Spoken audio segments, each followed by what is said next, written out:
This is America in the Morning from Westwood One. It's Wednesday, May 22nd, 2024. I'm Clayton Neville in for John Trout. Here's what's coming up on America in the Morning. The defense rests as the Trump hush money trial enters its final phase. I'm John Stolnis.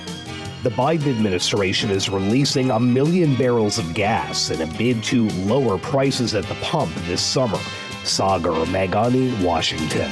Former New York Mayor Rudy Giuliani pleaded not guilty to felony charges in the Arizona election interference case. I'm Ed Donahue.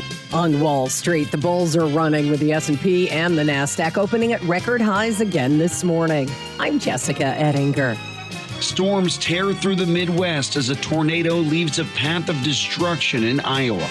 The post-pandemic travel boom continues. I'm Shelley Adler. All ahead on America in the Morning.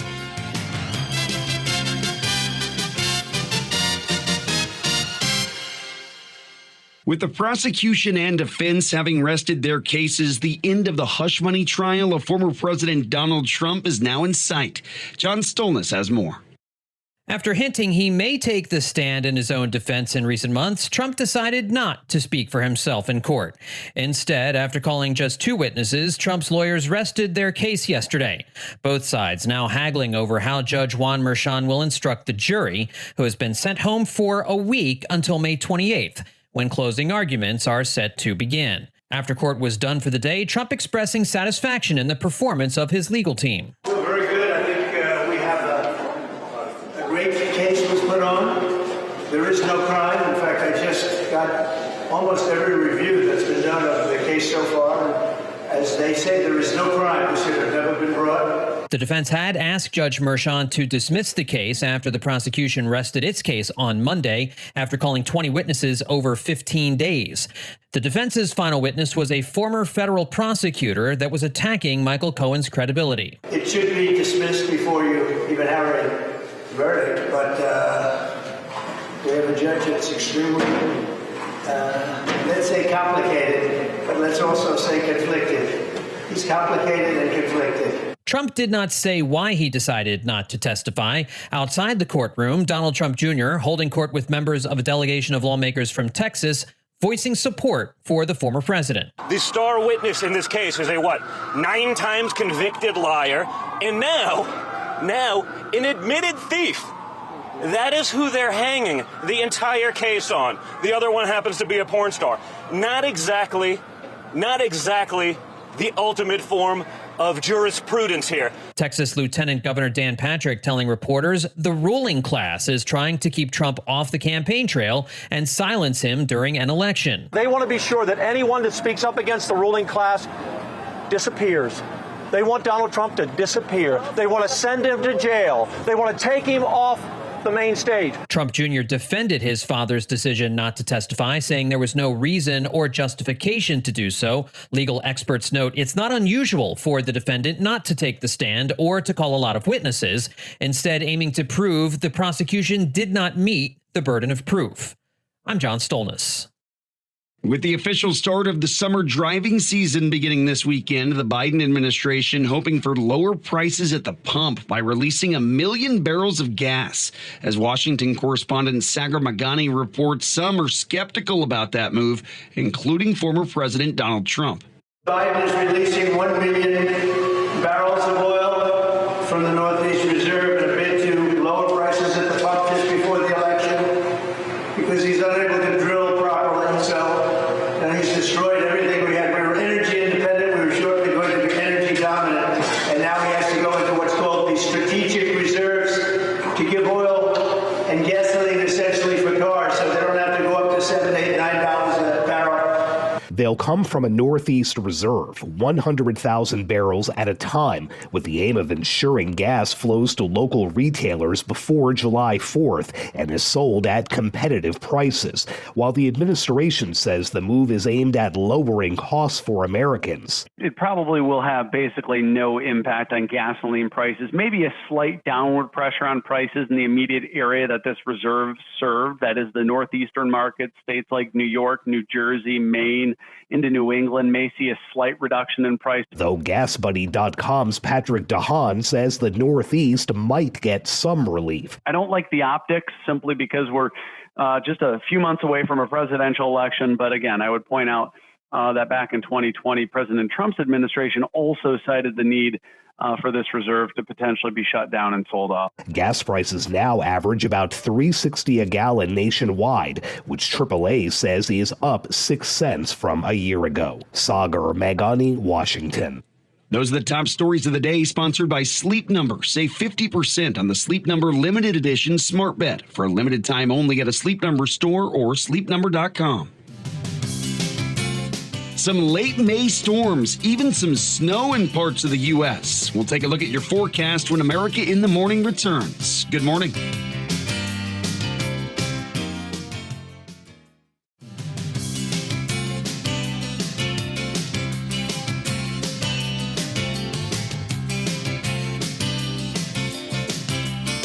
Just a couple more days in the work week to go after this one. We're here to help get you through it. You know, some parts of the country are going to get a mixed bag of precipitation today. Meteorologist Adam Sadveri's got our forecast. An elongated cold front will be primed to ignite locally severe thunderstorms from the northeast and eastern Great Lakes all the way down to Texas in the south-central U.S. through tonight. Though isolated tornadoes will be a possibility, the main impacts across this boundary are poised to be locally damaging winds, downpours, and hail. Elsewhere in the east, most of New England and the mid-Atlantic will be dry as the region gears up for the warmest day of the year so far. High temperatures for many will be nearly 15 to 20 degrees above the historical average for late May standards, with peak temperatures reaching the lower 90s in select cities. Fortunately, areas along the immediate coastline will remain near the seasonal average as the Atlantic waters keep beach towns comfortably cooler. Seasonally warm and humid weather will continue across the southeast and Gulf region today and into the second half of this week as largely dry weather prevails. Dry conditions will continue to dominate across California and the southwest. Low pressure creeping through the northwest and northern Rockies will produce cooler conditions with rain and even high elevation snow. Most areas aren't expected to get accumulating snowfall through tonight. However, a couple of inches can collect on some of the highest mountain peaks in Idaho, Montana, and northwest Wyoming. And that's the weather across America. In Syracuse today, very warm with a heavy afternoon thunderstorm, the high 91. Meanwhile, in Los Angeles, clouds giving way to afternoon sunshine, the high 72. That's the nation's weather. I'm AccuWeather.com meteorologist Adam Sadveri. Remember to follow us everywhere you get your podcasts, Apple, Spotify, Amazon, and YouTube. Just search America in the Morning in your favorite listening app. Former New York City Mayor Rudy Giuliani pleaded not guilty in an Arizona court where he faces charges in the battleground state's election interference case. Correspondent Ed Donahue reports. Giuliani and 10 others are charged with trying to overturn Donald Trump's loss in Arizona in 2020. Authorities tried unsuccessfully for several weeks to serve Giuliani notice of the indictment against him. I have a fair number of threats, including death threats. And I don't have security any longer since I've been a bankruptcy. So I have very, very strict rules about who gets up and who doesn't. Appearing remotely, Giuliani said he is following proper procedures. I do consider this indictment a complete embarrassment to the American legal system, but I've shown no tendency not to comply. I show up for every court appearance. Giuliani's trial is scheduled to start in October, 3 weeks before Election Day. Donald Trump himself is not charged in the Arizona case, but was referred to as an unindicted co-conspirator. I've been indicted in Georgia. I've appeared on every occasion. I've been sued about 20 to 25 times by a very, very similar movement to this one, which is the let's see what we can do to destroy Donald Trump. I'm Ed Donahue. ABC News reporting this morning that Giuliani has agreed to cease all accusations against two Georgia election workers, Ruby Freeman and Shay Moss, who won a $148 million judgment against him for defamation. President Biden's re-election campaign's drawing attention to a recent social media post by former President Trump using language associated with Nazi Germany's Third Reich. The headline Unified Reich appears among messages flashing across the screen on Trump's Truth Social account. Some appeared to be World War I related terms, others read Trump wins and economy booms. The Biden camp put out a video of the president reading Trump's post and reacting to it. This on his official account? Wow. A unified Reich? That's Hitler's language. That's not America's. He cares about holding on to power. I care about you. And Vice President Kamala Harris had this to say about it. This kind of rhetoric is unsurprising coming from the former president, and it is appalling. And we got to tell him who we are. The post was taken down not long after it went up, and the Trump campaign said it was not a campaign video, insisting it was created by a random account online and then reposted by a staffer who didn't see the word.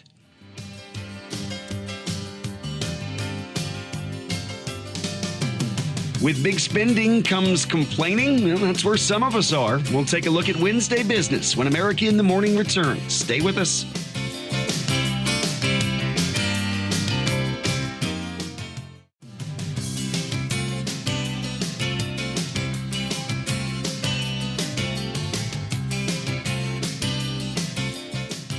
The Business Report sponsored by Fisher Investments. Fisher Investments has a team of specialists in investing, financial planning, estate planning, and more. Learn more at FisherInvestments.com. Here's CNBC's Jessica Ettinger with Wednesday Business. Wall Street opens this morning after a winning day for stocks yesterday and fresh record highs for the S&P 500 index and the NASDAQ. Investors are bracing for an earnings report coming this afternoon after the closing bell that could move the markets tomorrow. It's coming from NVIDIA. We kind of all know if tech goes, the market goes. And look, all eyes are on NVIDIA because of that concentration and also because of what it means for that AI wave. RBC's Amy Wu Silverman on CNBC. Pixar Animation Studios cutting 14% of its staff, about 175 people, as Disney scales back on content.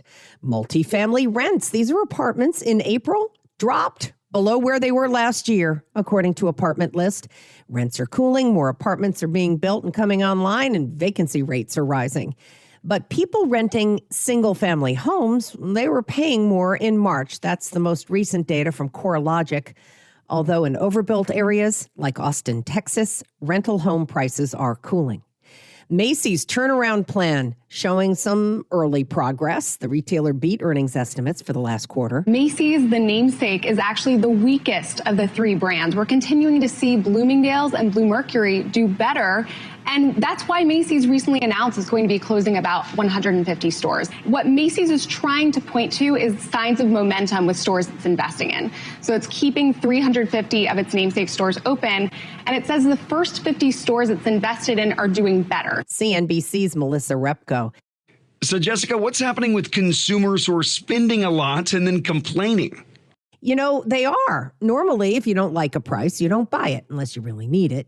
But people are still spending on all kinds of things anyway, and then they're complaining. Consumers have noticed that inflation has softened. They are perfectly aware that labor markets remain strong. However, it doesn't feel to consumers that they are thriving. What we are seeing is a combination of negative attitudes and positive spending. The University of Michigan's Joanne Shu on CNBC on The Disconnect. Consumers see that a lot of goals that we talk about as part of the American dream, home ownership, paying for college for your kids, a comfortable retirement, those aspirational goals just feel increasingly out of reach. Millions of Americans have good paying jobs and 2 cars, flat screens in every room. Everybody's got a smartphone. But experts say Americans don't prioritize their spending and budgeting and don't do much sacrificing, so they're not reaching the important goals.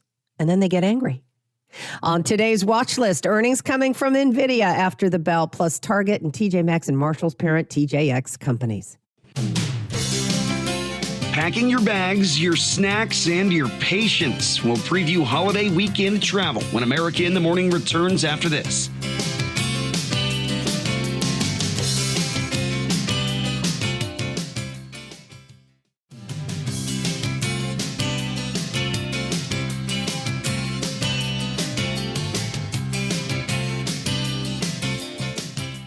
strong storms tore through the nation's heartland Tuesday night. A tornado touched down in Greenfield, Iowa, devastating that small town, leveling homes and buildings as it carved a path of destruction.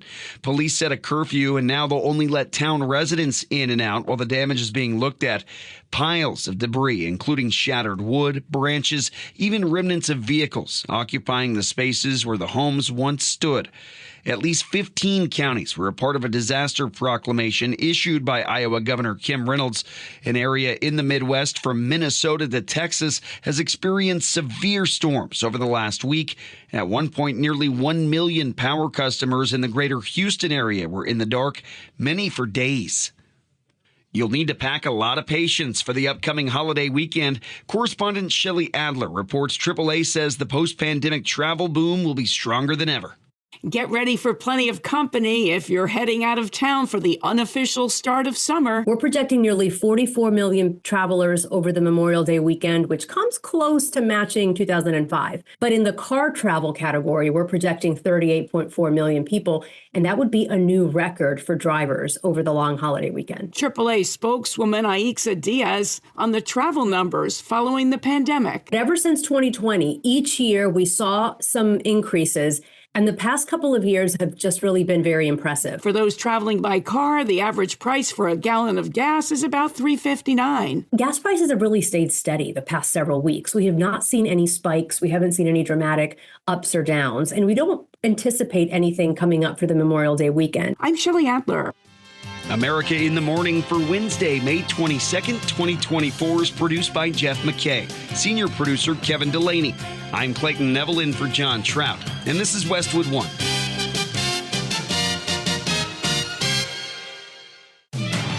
This is America in the Morning from Westwood One. I'm Clayton Neville in for John Trout. Here's what's coming up this half hour.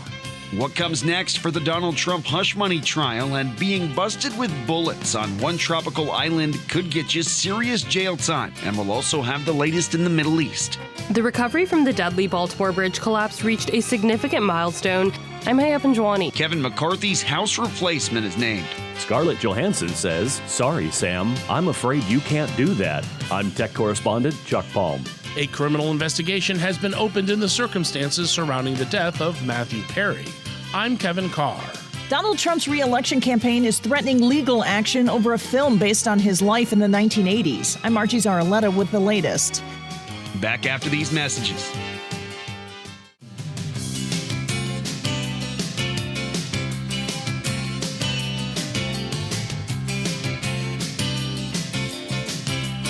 Could be a mixed bag of precipitation in some parts of the country today. Does that mean snow? It could for some of us. Adam Sadvaries here with our forecast.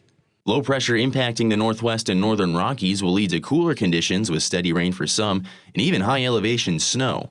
Most mountain towns will only experience snow mixing with rain through tonight without any accumulation, particularly the valley locations. However, up to a few inches can collect on some of the highest mountain peaks in Idaho, Montana, and northwest Wyoming. Meanwhile, in the northeast, the exact opposite can be expected as the warmest day of the year so far sets in for the region. Most of New England and the mid-Atlantic will be dry as summer-like conditions peak during the middle of this week, combined with an uptick in humidity. High temperatures for many will be nearly 15 to 20 degrees above the historical average, with peak temperatures reaching the lower 90s in select cities in New England and upstate New York. Fortunately, Atlantic waters will keep beach towns along the immediate coastline comfortably cooler. From the Great Lakes and Ohio Valley all the way to Texas and the south-central U.S., an elongated cold front will be primed to ignite locally severe thunderstorms through tonight. This same storm was responsible for a tornado outbreak in the plains and Midwest on Tuesday, and while there remains an isolated tornado threat today, mainly in the south, this risk is reduced for the most. The main impacts expected across this boundary will be locally damaging wind gusts, downpours, and hail. Dry conditions will continue to dominate across California and the southwest. Seasonably warm and humid weather will continue in the southeast and Gulf region into the second half of this week as largely dry weather prevails. Some of the highest temperatures of the day are expected in the Rio Grande Valley in southern Texas, where the temperatures can reach the lower 100s, which isn't uncommon for this time of year. That's the nation's weather. I'm AccuWeather.com meteorologist Adam Sadvary. Remember to follow us everywhere you get your podcasts: Apple, Spotify, Amazon, and YouTube. Just search America in the Morning in your favorite listening app. The defense quickly rested in the Donald Trump hush money case, meaning the next step will be closing arguments scheduled for next week. Correspondent Julie Walker reports about what's at stake for the former president, whose attorney feels confident about the case being handed to the jury. It's not a surprise that Trump didn't take the stand. First of all, the judge made a ruling that if he took the stand, there was a lot of bad stuff that was going to come out about him. But in general, when you put a defendant on the stand, the burden of proof shifts from only on the prosecutor to now it's he said versus he said, and who we're going to believe and who do we trust more. Veteran New York defense attorney Arthur Aidala, whose clients include Harvey Weinstein, says closing arguments for both sides in Donald Trump's hush money case will hinge on Michael Cohen's testimony. The prosecutor has to find every single way to corroborate the 10% of Cohen's testimony that they need. And says the defense will ask the jury if they trust Cohen. Even a broken clock is right twice a day. And Cohen is that broken clock. And they have to just try to, distance Cohen's bad stuff from the 10% that he needs. And the defense does just the opposite.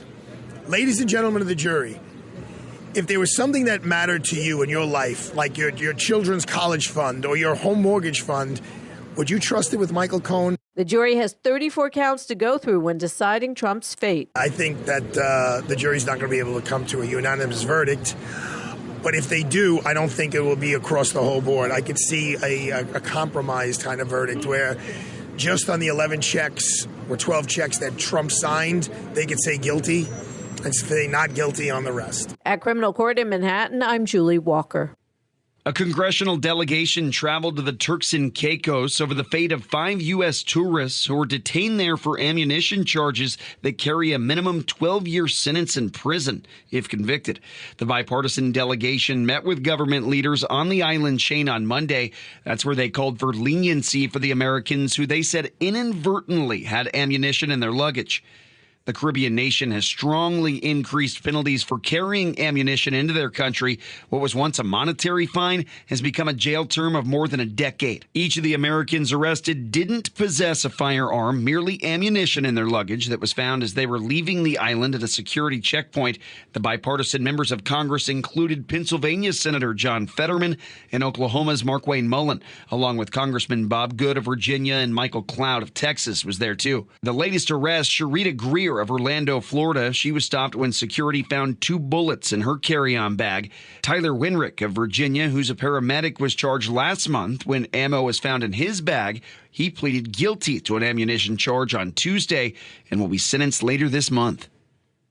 As the Israel-Hamas war rages in the Middle East, the United States is standing with Israel in its outrage over war crime accusations. White House National Security Advisor Jake Sullivan recently met with leaders in Israel and in Saudi Arabia, and Press Secretary Karine Jean-Pierre says progress is being made toward easing tensions in that region. We have seen a lot of progress on that front, made a lot of progress, and we are very close to understanding on the major element between us. So I think that's important. We, of course, will also have to work on pieces that relate to the Israelis and the Palestinians. Sullivan reportedly came to a deeper understanding of Israel's intentions surrounding a potential full-scale invasion of Rafah and is working with officials to tweak that plan moving forward. This as the world reacts to the International Criminal Court's accusations of war crimes against both Israel and Hamas. Israel claims its response is in direct retaliation to the October 7th attacks by Hamas. The White House making its stance clear. The ICC prosecutor's application for arrest warrants against Israel leaders is outrageous.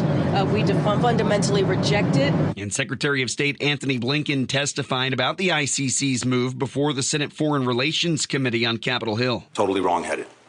And we'll be happy to work with Congress, with this committee, on an appropriate response. He considers it a potential setback. The shameful equivalence implied between Hamas and the leadership of Israel, I think that only complicates the prospects for getting such an agreement. On the ground in the Middle East, the humanitarian crisis is getting worse. The United Nations said Tuesday it was no longer able to distribute food aid in Rafah due to a lack of supplies and insecurity. A federal judge in Texas has stopped the Biden administration's implementation of a new rule requiring background checks for firearm purchases at gun shows and other non-storefront locations. The ruling shields several gun rights groups, including Gun Owners of America, from enforcing that rule. The injunction doesn't extend to Louisiana, Mississippi, and Utah, which were also involved in the lawsuit.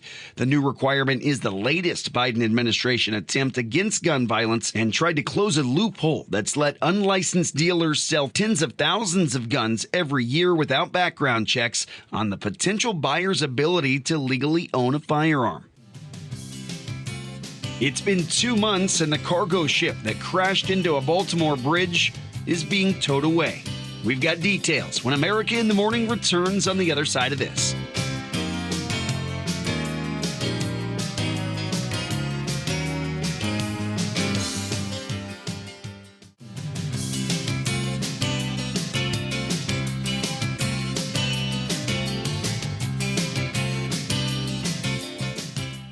After 8 weeks, the cargo ship that crashed into a Baltimore bridge has now been towed to a port. Correspondent Ed Donahue has the latest. Nearly 2 months have passed since the dolly lost power and crashed into one of the bridge's supporting columns, killing 6 construction workers and halting most maritime traffic through the Port of Baltimore. Maryland Governor Wes Moore says the state has 4 priorities. To clear the full federal channel and fully reopen the Port of Baltimore to vessel traffic, to support everyone affected by this crisis, from our workers to our businesses, to our families, and to rebuild the Francis Scott Key Bridge. So we still have work to do. But here's what we can say. We've recovered all 6 victims and brought them home to their families. The FBI has launched a criminal investigation into the circumstances leading up to the crash. The dolly experienced 2 electrical blackouts about 10 hours before leaving the port on its way to Sri Lanka. I'm Ed Donahue.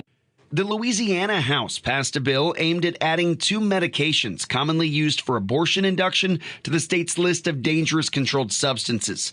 The bills received support from anti-abortion groups, and it seeks to classify mifepristone and misoprostol under Schedule 4 of Louisiana's Uniform Controlled Dangerous Substances Law. In the Pelican State, possession of drugs in that classification without a valid prescription is a crime and can lead to fines or jail time. With Louisiana's existing ban on abortion, with very limited exceptions, prescribing medications for pregnancy termination is already illegal in the state. According to data, medication procedures nationwide accounted for 63% of all abortions last year. The measure now goes to the state Senate, and if approved, it'll head to the governor's desk. In Colorado, the city of Denver has launched a new program aimed at supporting migrants with workforce training and long-term housing. Correspondent Ben Thomas reports. Denver is making a major break from the largely improvised strategies it and other large cities, like New York and Chicago, have used to support migrants.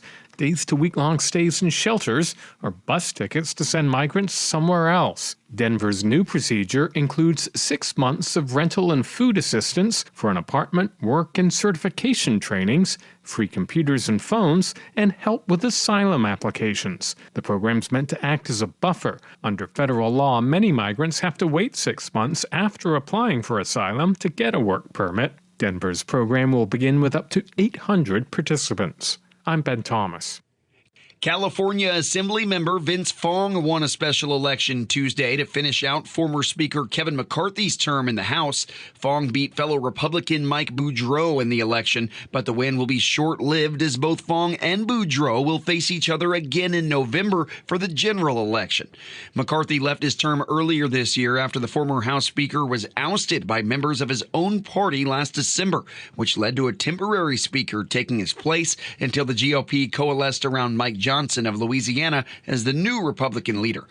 Once Fong is sworn into Congress, Republicans will bolster their razor-thin majority in the House. Both McCarthy and Donald Trump had endorsed Fong. They hit turbulence strong enough to send passengers rocketing into the airplane's ceiling. Correspondent Karen Shamas reports a Singapore Airlines plane had to make an emergency landing after one man died and nearly 6 dozen others were hurt 11 hours into a flight from London to Asia.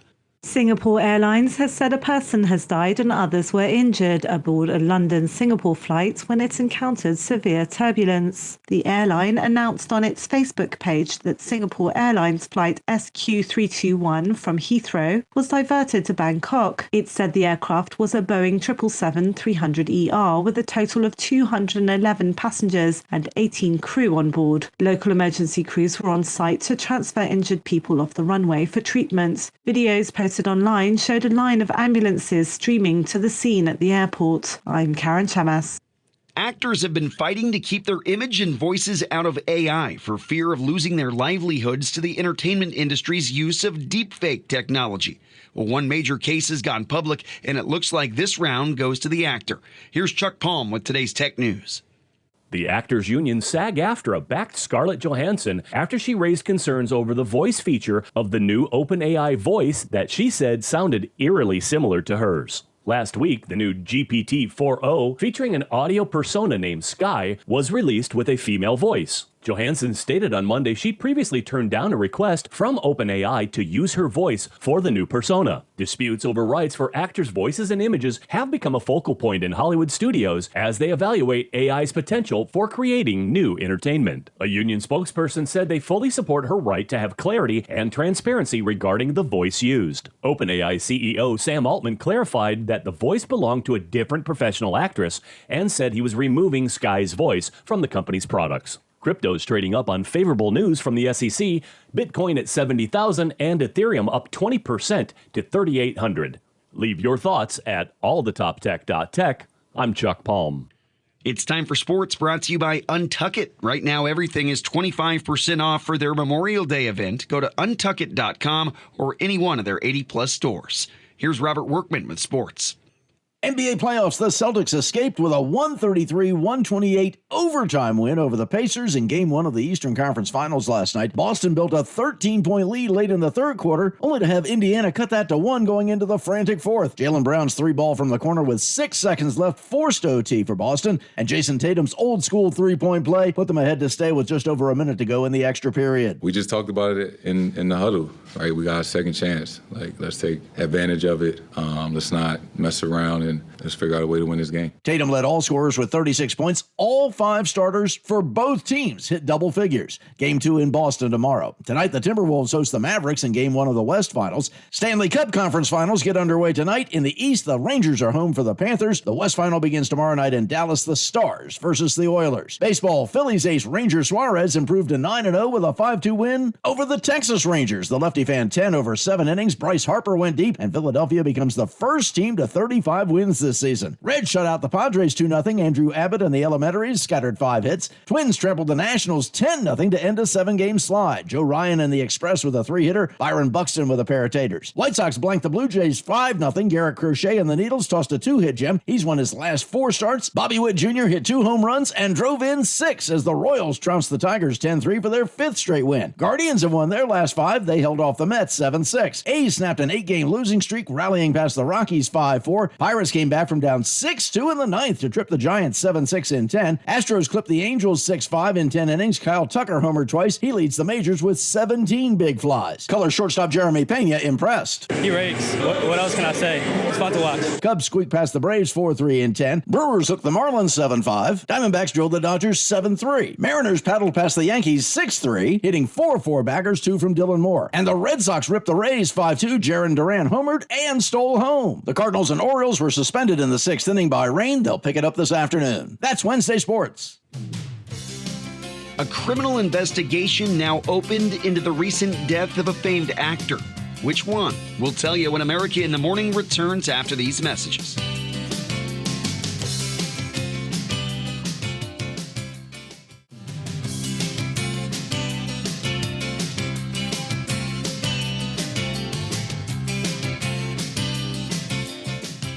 A criminal investigation's now been opened into the death of actor Matthew Perry. Kevin Carr has the details.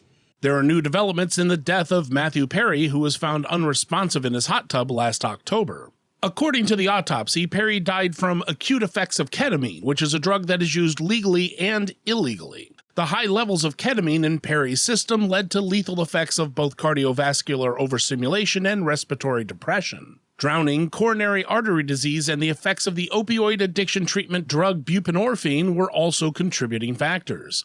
Perry had struggled with addiction for years, as he explained in an interview for the Partnership to End Addiction. A lot of people have said to me, if hard work and muscling it in would get you sober, you would have been sober 20 years ago.